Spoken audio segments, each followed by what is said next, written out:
push her hard. If you reach a ceiling, then we know that she can't work that hard. And if she doesn't reach the ceiling, then we know that she can work harder.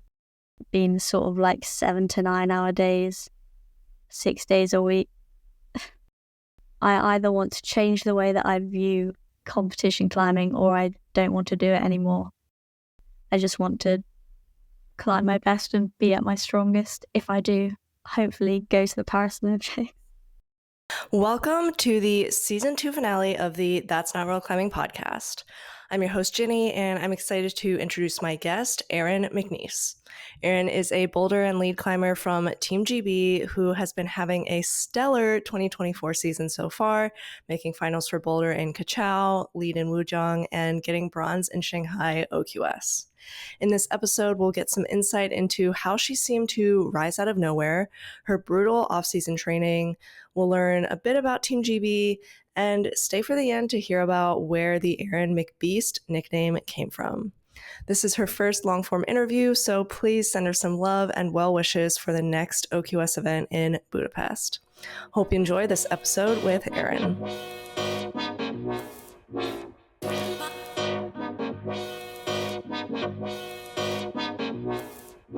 I guess we'll just start with how you're doing today.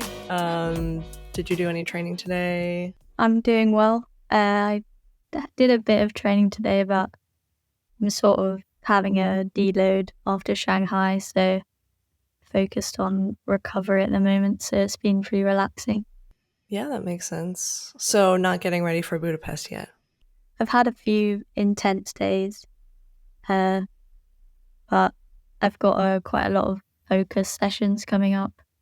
So I've got like a GB training weekend, which will be focused on really hard boulders, and then I'm heading out to Innsbruck, so focused on hard leads. So I think that'll be my prep. So I've got a bit of time to relax now. Okay, that's good. That's good. Glad to hear. Are you happy with your position right now going into Budapest? Yeah, pretty happy. I think I couldn't have really done much more, and I think I've put myself in quite a good position for Budapest. Yeah. Obviously, the job's only half done, but yeah, I think the points are looking quite positive at the moment. Yeah, I mean, congrats on your performance in Shanghai. It was really cool to see, and I'm glad that we get to talk about it today. Thanks. So we'll just get right into it. When and where did you start climbing? Guess when I first started climbing was when I was 5. My parents took me to a wall. It's called Revolution. I actually don't know where it is. It's sort of near London, I think.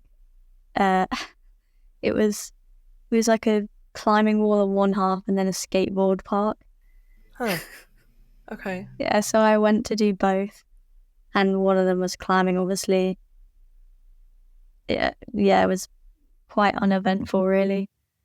I joined a club and I went there weekly, and I just did it for fun for the next 8 years.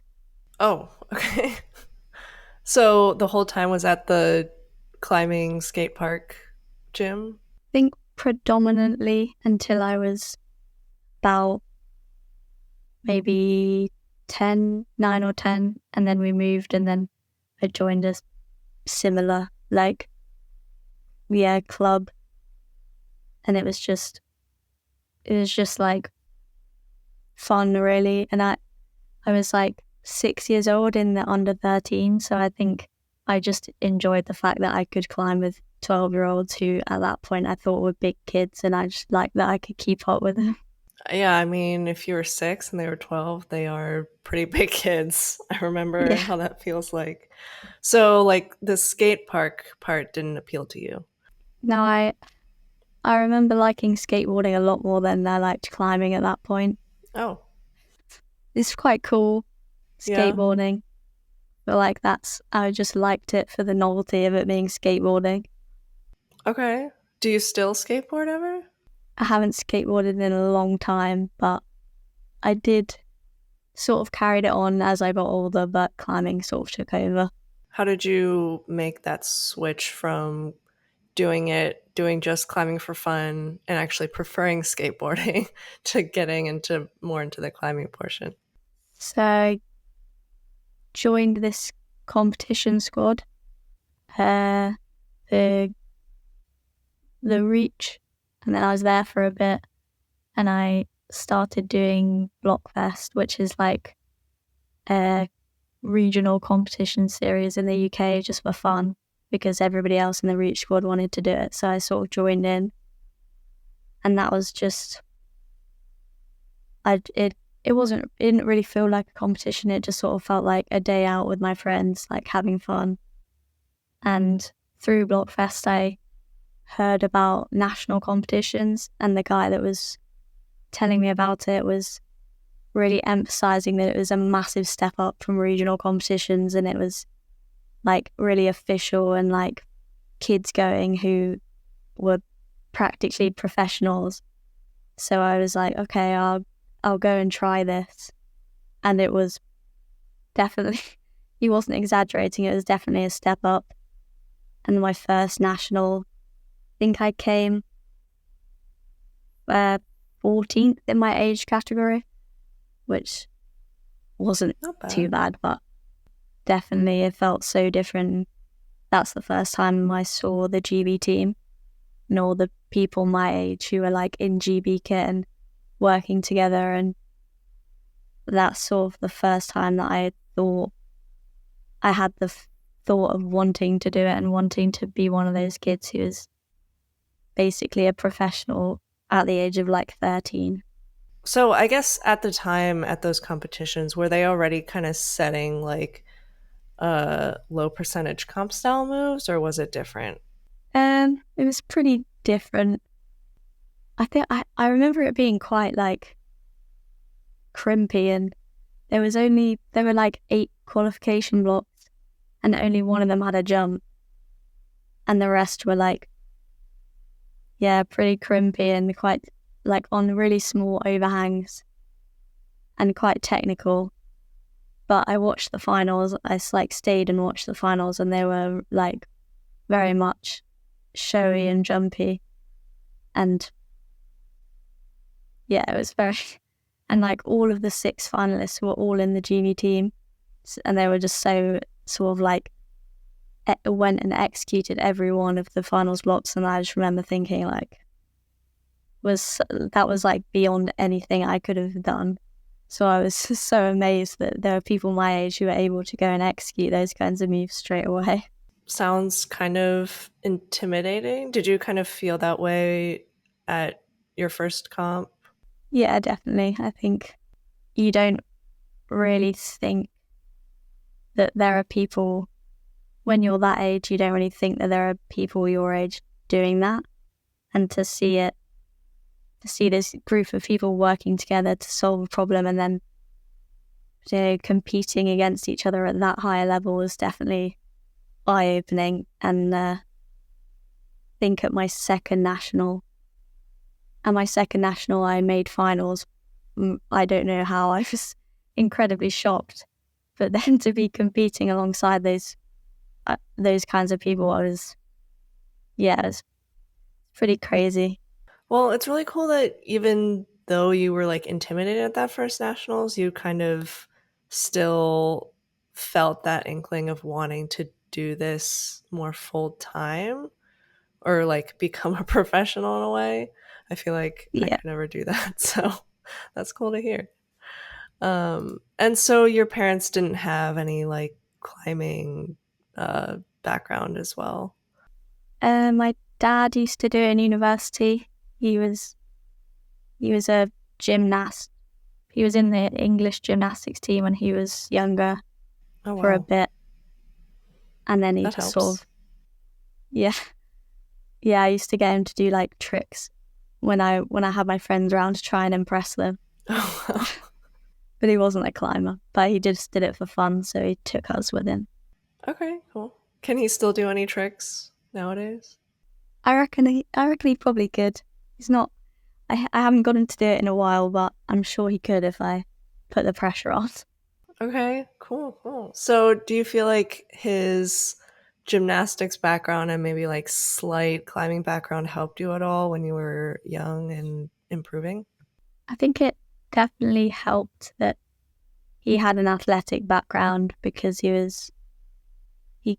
got me involved in a lot of sports. Climbing wasn't the only one by far. It was one of so many. Like I said, skateboarding and triathlons, so like swimming and cycling as well, and surfing, and like I had so many options, which I think really helped because by the time I started getting properly into climbing, I was so confident in my ability in sports in general that I sort of felt less intimidated in this sporting environment, I guess. Did he ever put you through any training or like put together plans for you? Guess it always was, if it was training, it was always fun, like challenges. I guess it was sort of a way to just trick me into training by giving me challenges because I was stubborn enough to get involved. True, But yeah. definitely now he's really involved in my training and picks up on really niche things that I need to work on. That's definitely helped. I mean, he's been really involved in like random weird exercises this off season that have improved tiny little things that I haven't noticed. Oh, okay. Like, do you have any examples of that? Yeah, one of them was like power in my legs, but not power in the first part of a jump, like power in your ankles at the end. And he came up with loads of exercises to increase that last like little bit of a jump. And it's made like a massive, I think it was the main reason I made World Cup finals, boulder World Cup finals, because I wouldn't have been able to do that jump without the like pop of my ankles. So yes, it's made a massive difference. Okay. So, what are you supposed to work on? Because I could probably use some help with that as well. It's just sort of like focusing on, he's given me loads of like jumping exercises, except that you aren't really allowed to bend your legs. So all of the jump comes from the Oh, ankles. okay. I've actually seen that as like a trend on TikTok where you're supposed to try to jump as high as you can without bending your knees. Is that a helpful exercise? Yeah, sort of. I've seen that as well. Yeah. You don't look I mean, it's not the most, you don't look like an athlete when you do it, but I promise it really helps. Okay. So then I assume you're really good at that one. Yeah, there's always room for improvement, but I'm okay. I might ask to see a video of it if I end up creating a short or a reel of that later. And then I'll try Okay. it as well. So it's not just you. Okay, cool. So you had just sort of more recently come into the worldwide scene where you made finals. So people are kind of starting to become more familiar with what your climbing is like. But yeah, we haven't seen too much yet. And you've also done like a pretty good mix of both boulder and lead comps, and it looks like you're kind of equally strong in both. So, which one is your preference? Probably bouldering, just because I think I'm more confident in bouldering. I've been focusing on it more, I think, for longer, but definitely still enjoy lead. And I've worked really hard on it over the last year, and I think I've definitely gotten a lot better. So I have started enjoying it more since I've gotten more confident at it and more comfortable as well. But yeah, boulder probably. Yeah, I mean, I didn't know you had a strong preference for it at all because you seem to be doing both quite well.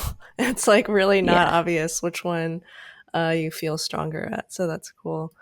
And then in terms of characterizing your climbing, I think a similar thing, like with a lot of people, it's easier to tell if there's certain moves they're more comfortable with or what their strengths and skill sets lie.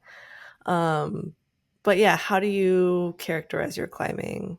Yeah, I don't think that there's anything that I'm like that I would say is a weakness, but I also don't think there's anything that stands out massively as a strength. I think I'm pretty okay at everything.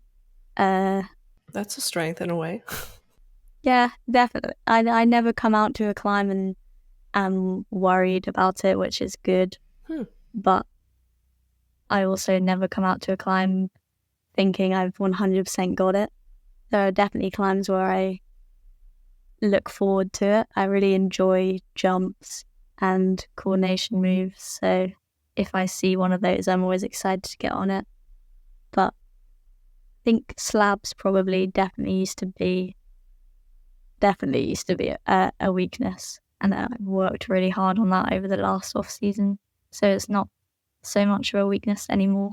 Yeah, I think you also mentioned earlier that you'll be going to Innsbruck to train for lead specifically. Do you feel like for things like lead and slabs, there's not as much experience that you can gain in the UK? Yeah, I think there's quite a lot of things in the UK that I've struggled to get on. Lead is probably the main thing. I've managed to do it over the off season, but that's mainly because I've been focusing on my base, so I don't necessarily need really hard climbs. But now, especially after the last OQS, I wanted to get on 8Cs and stuff to feel more comfortable on those, because I'm pretty comfortable on anything up to 8B plus, and you just don't get 8Cs in the UK. And for slabs, sort of the same. You don't really get slabs in the UK.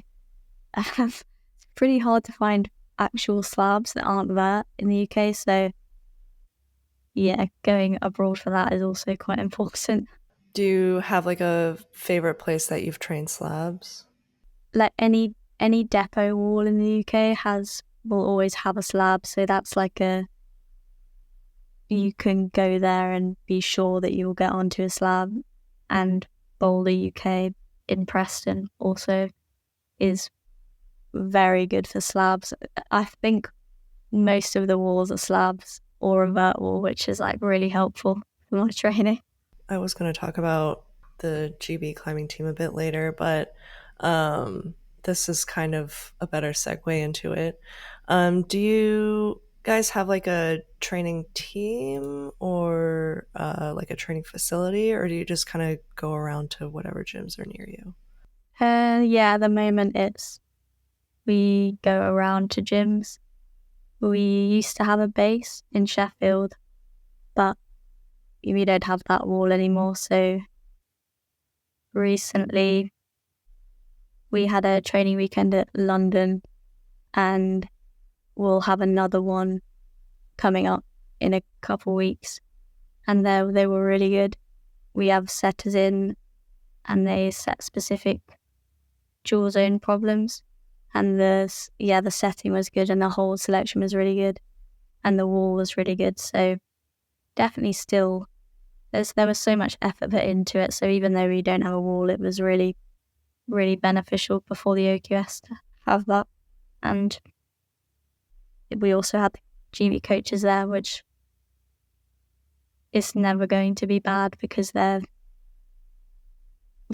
good coaches. So it's nice to have them around.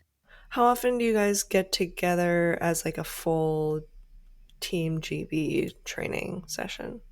As a full team, we had one before the Shanghai World Cup as like a full team, so seniors and juniors, and like everybody down to quite young, which was actually really cool. And I hope we have more of them. But usually it's a little bit more segregated, so there'll be like the OQS group because they need to train different things, and also people are at different comps. People are at like youth comps and ECs and then World Cups and stuff, so it's quite hard to get them all together. But normally pre-season it'll be full team. And do you only work with the team coaches, or do you also have your own coach? I have my own coaches. I get my training plan from Ollie Tor from Lattice, and then I have a strength and conditioning coach, Tom Barkington. And then I have Rachel, who is a GB coach, and they all sort of work together to make sure that the training plan is coherent to all of their views. It's a lot of coaches. Yeah, I thought it would be. It's definitely a risk to have that many people because ideas and views clash, but they're very good at communicating, and I think each one of them brings something completely new to the plan, which has been vital for my season so far. So it's been good. So it's good that I guess they all have communication with each other. How long have you been working with those coaches? Been working with Ollie for maybe 2 years, but I've been with Lattice for quite a long time. Tom, just this like previous off season, I started working with him, and Rachel worked with Rachel for quite a long time, but she's been more involved in my training for the past 2 years, and I see her a lot, and have sessions with her a lot. So yeah, I think probably 2 years properly, but I've known her for quite a long time. Yeah, and I guess we can kind of get into your training a little bit more. Well, first of all, it's really interesting to me from an outsider's point of view to see how people seem to suddenly come out of nowhere, like season to season, and like find really incredible form. What do you think you did in training during off season that really worked for you this year? I think that this off season, I basically pushed. I think it's hard because last off season I worked hard, but sometimes you think you're working hard and you're maybe not working as hard as you can, but it's hard to know how hard you can work. And I remember Tom Greenall, who used to be like the head coach for GB before he retired, was basically saying to my coaches, push her harder, and if you reach a ceiling, then we know that she can't work that hard, and if she doesn't reach the ceiling, then we know that she can work harder.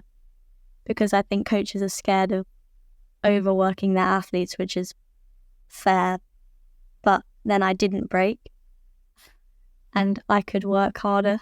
So is the ceiling like injury or? I think the ceiling is just, I wouldn't say injury, I guess. When you start getting like minor tweaks and stuff way more often, then you should lower it a bit. But I didn't get to the point where I was getting like tweaks every week.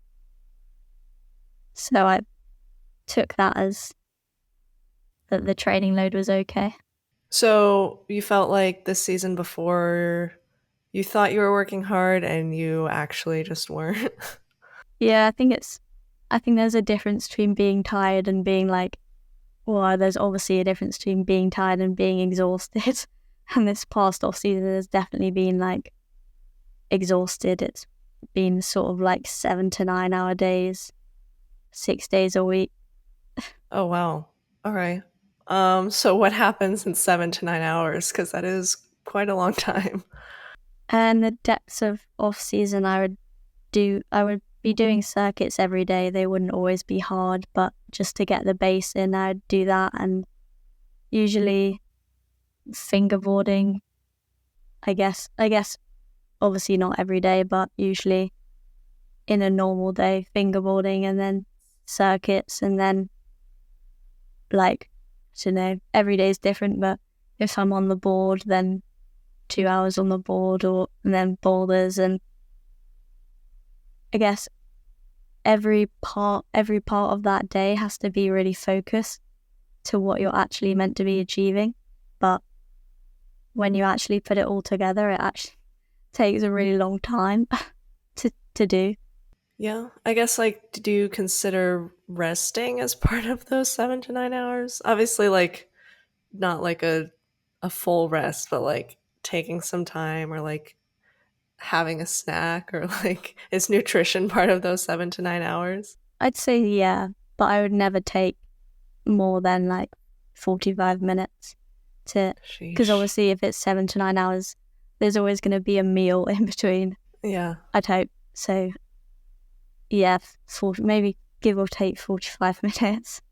Oh wow. Okay, that is a lot of training. More than I thought. I think, yeah, I guess like I can't imagine doing that much. My body would definitely break. So it's good to hear that your body didn't break. The 9 hour days were definitely, because obviously when I say I like work on slabs, you can sort of work on slabs for like 3 or 4 hours and it's not too taxing. So if it was 9 hours, I would be having like slabs set for me for like 4 hours and then maybe some power endurance for an hour and then some conditioning for 2 hours and stuff. So it's sort of, yeah, it sounds like a lot, but the tiny things do add up. So then, in terms of finding great form this year, do you think it was just like the hours that you put into the gym, or was there like a mindset shift or anything like that? There was definitely a mindset shift. I think in competition climbing, even if you're really strong, you're not going to perform well or get good results if you don't have a good mindset. So for the last like 2 months before the season started, I would be working on my mindset with Rachel mostly. And it was difficult because I'd had the same mindset for so long and I sort of felt like, because I think as athletes sometimes people feel like you have to be really serious and take it really serious because it's your job. So you've got to be really focused, but that doesn't work for everybody and it definitely wasn't working for me.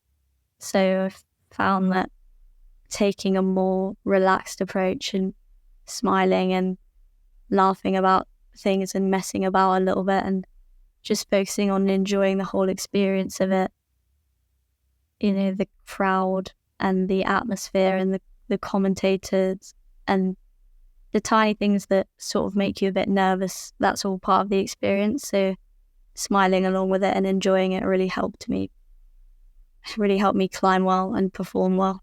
Would you say that you do that in training as well? Or is training more just like, it's got to be serious? Definitely tried to implement it in training as well because there are definitely days where I get really angry with myself. Mm-hmm. And I guess anger can help you, it can motivate you, but it can also just, if it's just making you get annoyed, then it's not beneficial for training, not beneficial for performing in training. So I guess learning when the anger is actually helping me try hard and learning when it's just making me not able to learn and get up a block. So yeah, I try to, if I realize that it's not helping, I try to sort of like take a breath and smile and enjoy the process of learning something instead of getting really angry that I'm not able to do it first try. I feel like that's not super great for me to hear because I think I kind of reached that breaking point and I'm kind of over it. So everything you're saying is kind of like, oops, I think I kind of surpassed that point. But that's okay. There's always next year. Um, yeah, I mean, training's always hard. Did you ever just have the thought of like, I just want to quit it all? Yeah, so many times during the off season. I mean, there was a point before the off season where I had a bad comp, and I got a bad. Well, I didn't get a bad. It was just a fun comp in the UK, but I didn't enjoy it. I was so stressed. I climbed really badly, and I was just basically was thinking, I either want to change the way that I view competition climbing, or I don't want to do it anymore, which is part of the reason I changed my mindset. But also, during the off season, when you do something that much, there are going to be times when you don't want to do it. And I can remember a few sessions where I completely broke down and was like, I'm not doing this anymore. My mum had to be there a lot of the time to get me out of that. But I think it's sort of part of it.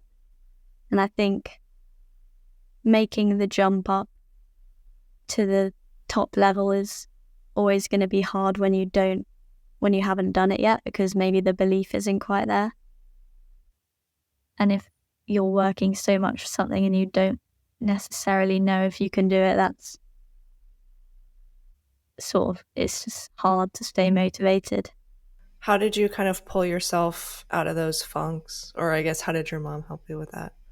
I guess she always sort of is like, reminds me of what I've already done, which is helpful, but then also just saying that I'm doing my best. Like, you do your best to improve, you do your best to get better, and if that's enough, then great, and if it's not, then you've done all you can do. So there was nothing more that I could have done during that off season. I think I was pushing as hard as I could. So if you get out of the off season and you're making finals, then great, and if you're not, then you've done everything you can. So sort of. How long did those usually last for you? Like, you're just back at it the next day? Sometimes I'd be back at it. I think some of them, it's just, if you have a terrible session, then you're not going to want to do it.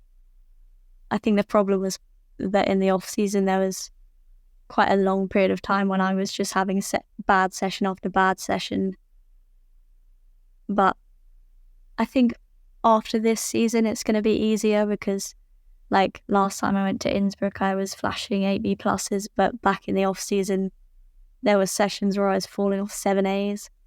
And it's hard to believe when you're falling off something that my brother was getting up, and he's not really that into climbing back then, and he was getting up stuff and I was falling off. I think it's hard not to lose it when that's happening. Yeah, fair. So he also goes with you to like train? Only sometimes if he's around. He was climbing with me when I was younger. Like we were in the same club, so he's sort of a bit of a natural, I guess. Okay, but he doesn't like compete or anything? Nah, just for fun. He enjoys it, I guess.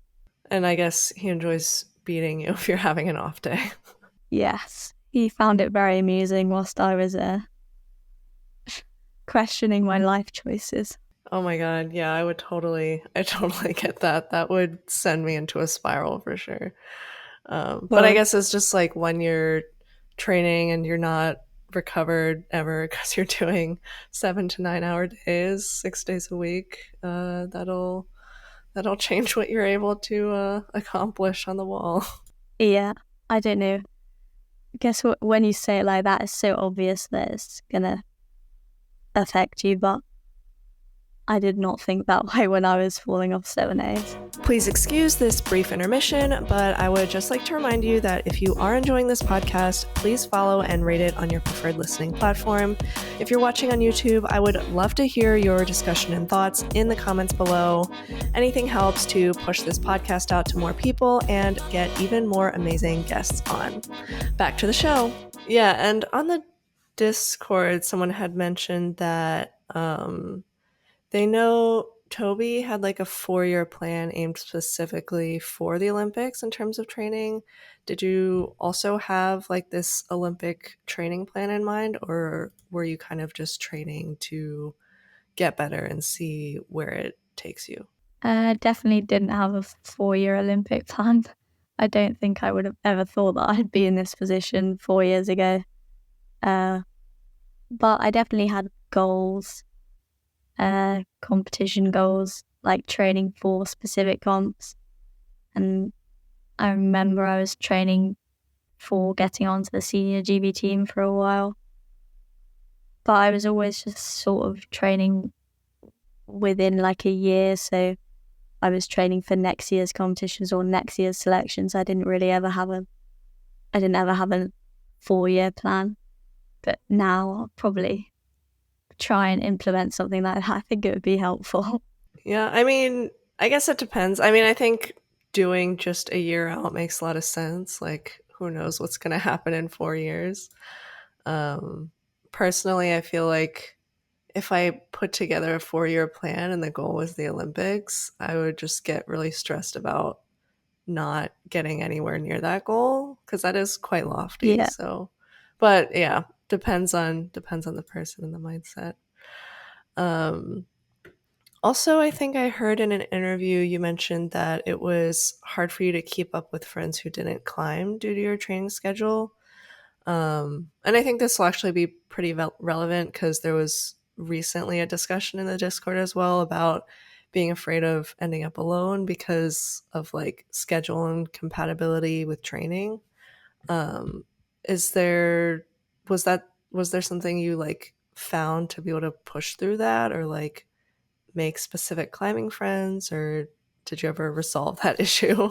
Uh, Sort of resolved, but I think that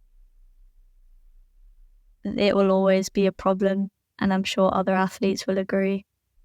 Uh, yeah, in school especially, it was more noticeable because I think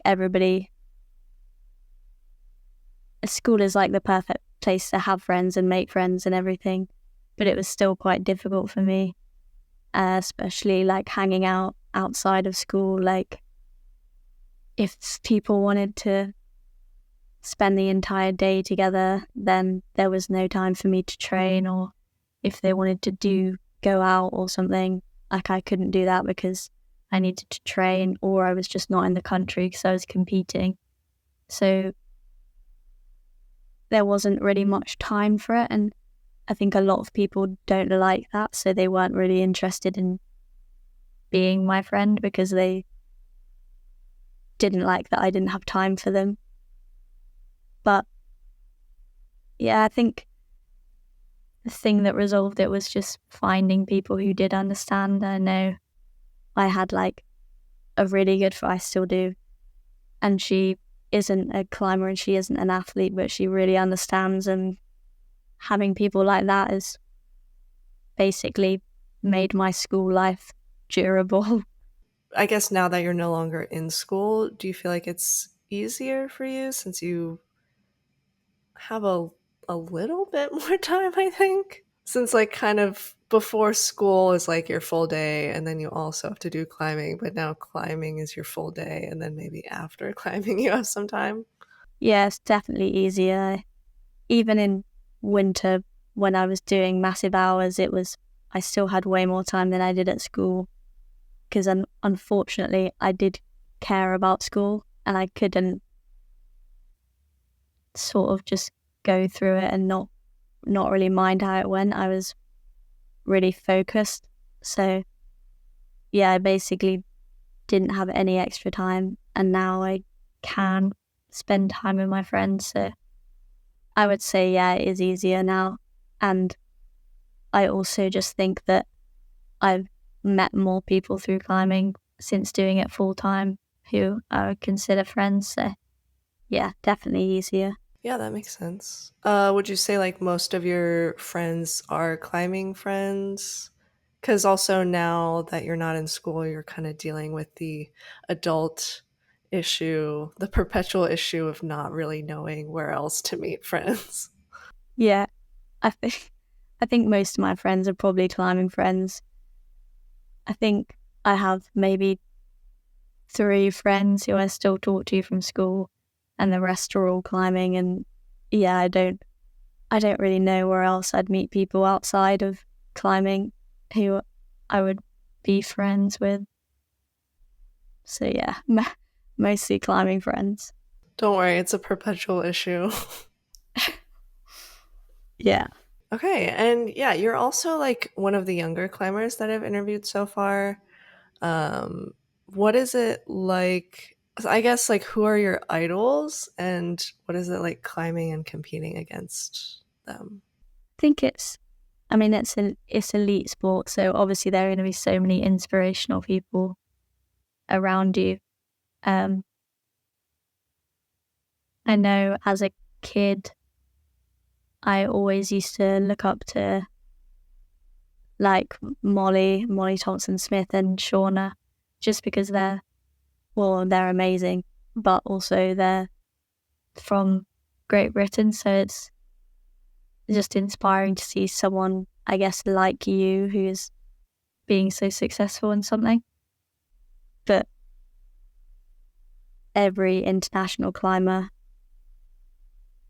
I think every international climber has something unique about them that makes them inspiring and gives something that you can learn from. I know I've learned something from the majority of the top competitors, whether it's before I competed directly with them or afterwards. Do you feel intimidated when you compete against them, or in the case where you maybe get a better result, do you feel like bad or do you feel great about that? I definitely think that there's like imposter syndrome sometimes, but I don't think that I would hope that none of them, the competitors, think that or are like embarrassed that you've beaten them. I think when you're at that top level, any time someone beats you, they just feel sort of, because they're at that top level as well and they're working as hard as you, so they just understand that you've worked really hard to get to that point. Yeah, like none of the people who I've met through finals have like disappointed me by how they are. They've all been wonderful and really supportive, so I don't feel bad when I beat them, and I'm happy to get the result, and I hope that I always want to beat people when they're at their best. I don't want people to mess up so that I can get there. So yeah, I want to beat people when they're at their best, and if I do, then that's nice. Okay. No, yeah, good way of putting it. Um, okay, going back to UK climbing real quick. I think people are always kind of interested in knowing how federations support their athletes. Do you get any stipend from like the GB climbing team, or do you have to pay your own way? We have to pay for our travel and accommodation to comps, unless it's a big comp like World Champs and stuff, which is sort of partially funded. But we do get obviously training weekends, and we also get free, like we can use the in-house GB coaches for free whenever we want. We can have sessions with them, which is really vital was really helpful for me this off season. And also I think you can get like a training plan basically written for you for free, which is also a pretty big thing to be given. So I think they help us in lots of other ways, but yeah, we have to fund ourselves. Mm-hmm. Okay. So I guess you kind of feel like you were getting enough like resources from the GB team for your competition journey. Yeah, obviously it would be nice to be funded for competitions, especially I've gone to Shanghai twice already this year, so that's a bit of it's not cheap, Yeah. but I think there are other ways of support that are almost more vital for success, like having in-house coaching is really important, and having to fund yourself is annoying, but it doesn't necessarily help your performance like the coaching does. Yeah, because a lot of, or I wouldn't say a lot, a few federations do provide like stipends or funding for their athletes, which is really nice. How do you go about supporting yourself? Do you like work another job, or I guess you are pretty young, so it would also make sense if your parents are just supporting you through this time. But yeah, do you Yeah, have like plans on getting funding in the future? I'm trying to sort of get help from sponsors, and I have started getting help from sponsors, which has been, well, it's looking good for future travel. And my parents do obviously help me a lot. Uh, I would not be going to comps without them, so that's very grateful for that. But also local competitions in the UK, so like Battle of Britain and Plyoid Masters and Quiff and stuff. I think that last year I got about £10,000 from doing those to sort of fund the comp season. Nice. So yeah, I think that's how most of the UK scene do it. Other than working jobs, they try and win money from those types of comps. Yeah, that makes sense. I mean, I just had another discussion, previous interview about funding for athletes and how prize money is just not really there, especially at the World Cups. It actually seems like a little better at local comps, depending on where you're going. But yeah, that's always a difficult part. So, if there are any sponsors listening, I hope they could reach out. Yes, please. Okay, so for the future, if you qualify for the Olympics, you only get 6-ish weeks before the Olympics happens, I think. Yeah, 6 weeks. Yeah, so what would be the plan in that quick turnaround time? I guess it depends how, like, if any weaknesses are highlighted in Budapest. But if I got selected for the Olympics, I would probably focus on skills. So, like, certain there are certain dynos that I don't really get on because they aren't set in the UK. So I'd focus on getting them set for me, and then I'd probably also go back to Innsbruck because I think it's good practice just getting on the routes. I don't think I'd go to the Innsbruck World Cup, but definitely afterwards I'd go and get on some hard routes.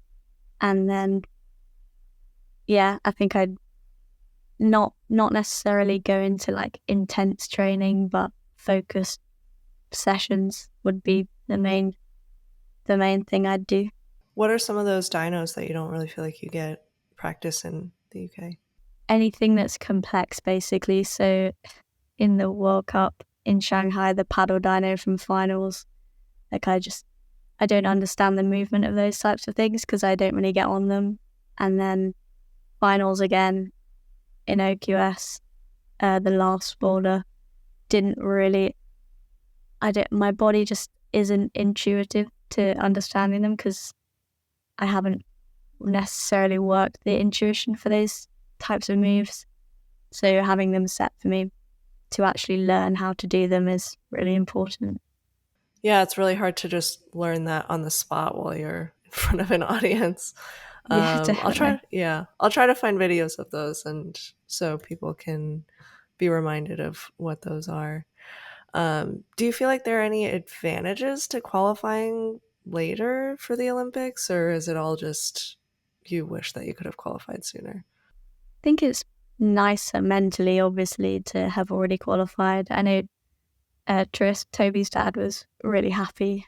Obviously, you're happy because he qualified for the Olympics, but also just so that they have time to plan everything.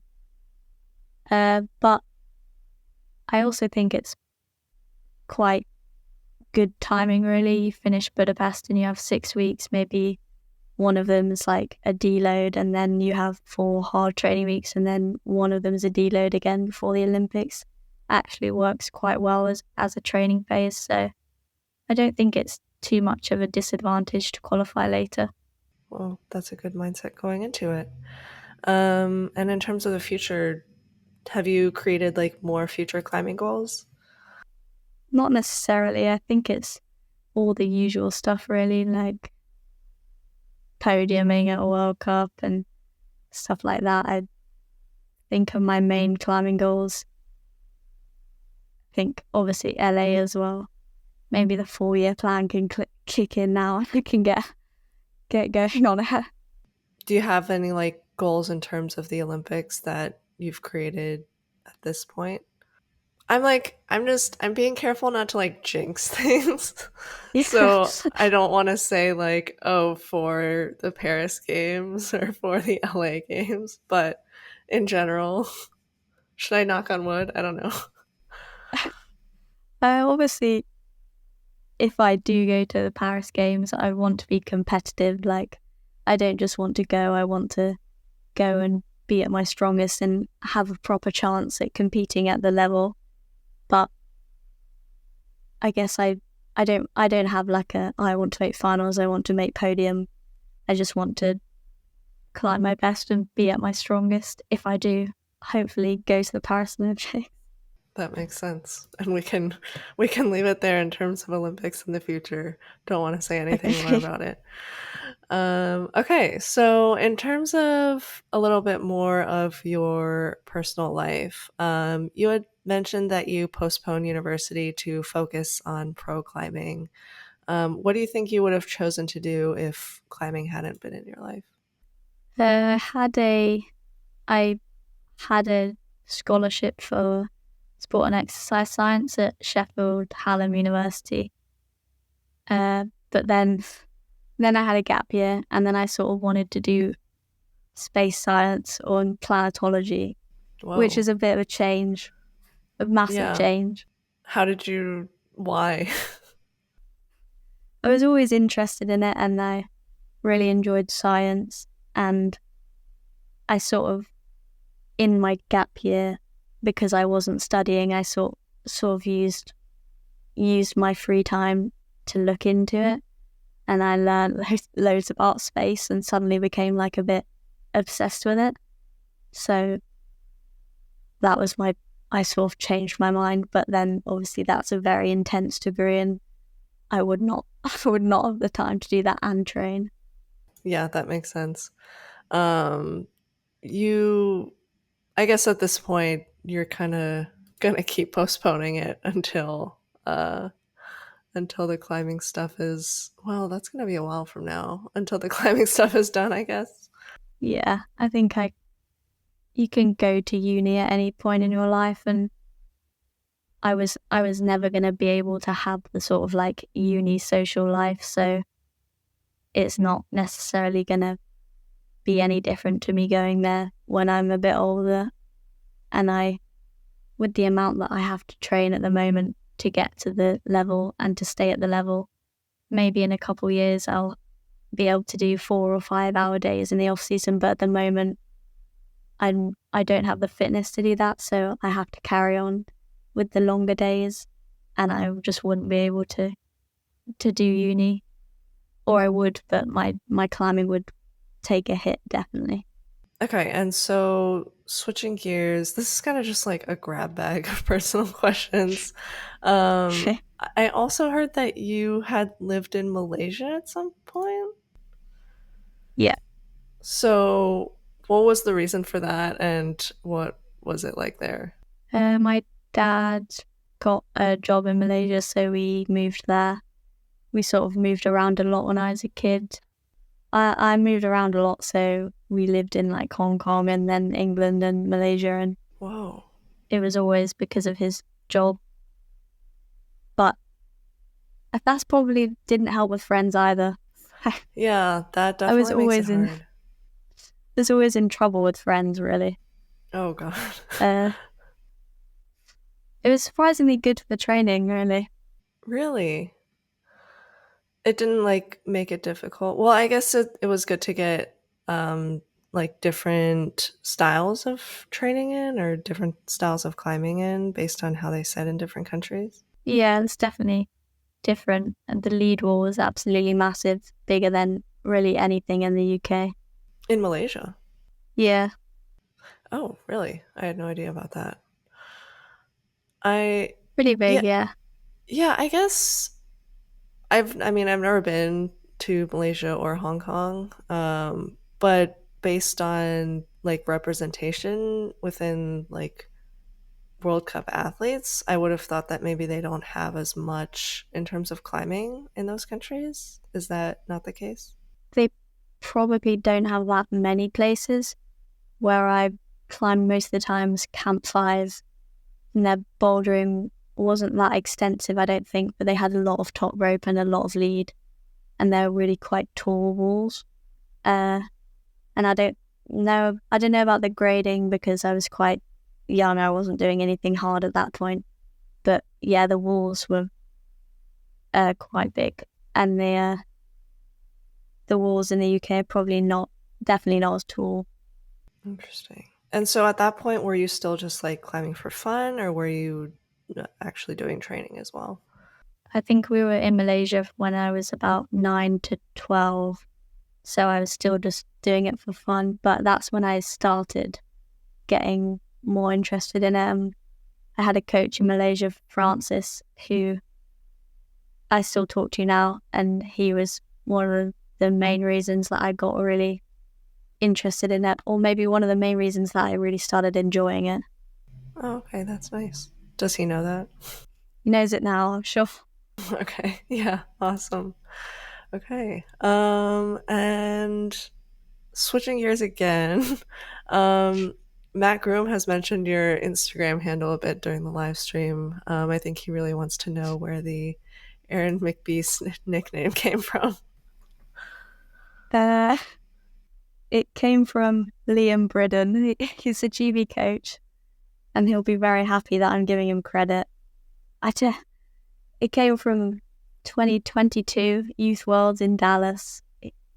It was originally McBeast because apparently I'd like to fight with everybody. I don't really know what. That's completely untrue. And then it changed to McBeast. Okay. So you liked fighting with people in like a competitive aspect? But I honestly, I don't know. He's very, he doesn't make much sense a lot of the time. He just does his own narrative and everybody else has to deal with it. Okay. Every time I say that I'm going to change it, it's like, no, you can't change it. So I've kept it. Yeah. I mean, now you definitely can't because Matt's talked about it. The whole live stream has seen it. Everyone knows about it. So I think it's going to stick. But it's good to know that that's where it came from. Another thing that I think people always just generally want to know, Matt always wants to know, what do you do when you're in ISO? Do you listen to music or do you have a specific routine? Guess other than the obvious of warming up, I definitely have to have things that entertain me because my world ranking is quite low at the moment. So I come out quite late because obviously the highest ranked athletes go out first. But mostly it's just hanging out with the GB coaches. They're quite entertaining on their own, like playing card games with athletes or the coaches. Just keeping the mood really light because you don't want to be in ISO for ages, like stressing out. So yeah, anything that keeps the conversation like light and just fun. How long do you have to stay in ISO right now, given like the world ranking? In OQS, I was bib number 36, so I was ranked 36. So probably whatever 5 times 35 is. That's how long I was in there for boulder. Hopefully in the future, it'll improve. Does that improve like year to year or like comp to comp? Year to year. Okay. I think, or maybe not. I'm not sure. I think it's comp to comp actually. Oh, okay. I kind of thought that's something you would know about, but okay, we'll see. We'll see next time. Yeah, I don't actually know that. Okay. Well, good luck for next time. Maybe it'll go faster. I hope so. Yeah. Okay. And so last section, just a few Discord questions that came in. The first one being you more recently made the transition from youth to the elite circuit. Um, was it, or I guess like, yeah, from youth to elite circuit and youth to like being a pro climber, was it easy for you to make the decision to go all in, or was there a lot of doubt involved? I think it was relatively easy. Been I I'd been doing senior comps or I did my first senior comp when I was 17 or 18 in 2022. I did my first European Cup. So I've been doing them for quite a long time, but I think the hardest decision was whether to start doing them or whether to carry on focusing on youth comps. Because I could have focused more on youth comps and maybe gotten a medal in like some youth comp, or I could have gotten the experience I needed in senior competitions. So that was probably the hardest thing. There was never a struggle with deciding whether I wanted to go all in. I think sort of after I got onto the GB team, I was all in. Do you win like prize money for youth comps as well? I have absolutely no idea. I've never got a medal in youth. Oh, okay. But I would hope so, but I'm not sure. Yeah, I mean, I'm never sure with these things. You would assume, but then you kind of like learn stuff and it's like, oh, yeah, maybe not. Okay. Yeah. So then how did you decide to just get experience from the, I guess, elite circuit instead of continuing and trying to like medal in it in the youth comps? Guess just looking to the future. I was sort of not lucky, but when I tried out for the senior team, I got onto the senior team and then was immediately given comps because of how I did in selection. So it wasn't a case of being on the senior team and not given comps. So I guess I got a little bit excited and I went for those comps. But I made, like I said, the European Cup in 2022 was my first one, and I made semis. And then my first European League Cup was that same year, and I made finals. So I sort of wanted to carry on getting that experience, and I knew I sort of wasn't at the level to be podiuming, but I thought that experience was more beneficial for the long term than going to youth cups. Yeah, I think that makes sense. Probably a good decision. Okay, so next question. Do you prefer to train at your home gym? Like, does it feel more comfortable for you, or do you prefer to get to travel and get that different experience? I think both have their positives. I think training at home is really nice because you're surrounded by family and friends, and it's a comfortable environment, and you know the venue, and you know what your facilities are, which is helpful. But training abroad is really great. If you go to places that are more well known for having good facilities, then you'll often be able to train with other national teams, which is really, really important. Well, not important, but it's nice. And also abroad is just different to at home, so it's useful to get on different things. So both definitely have their place. I guess in general, do you like traveling, or is it kind of a nuisance for you? I'd say I quite like it.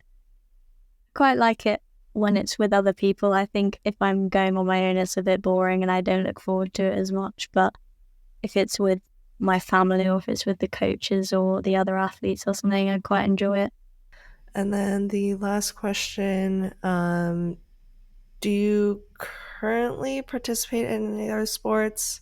I know you had mentioned you'd done some before, but I guess you dropped all the other ones to focus on climbing.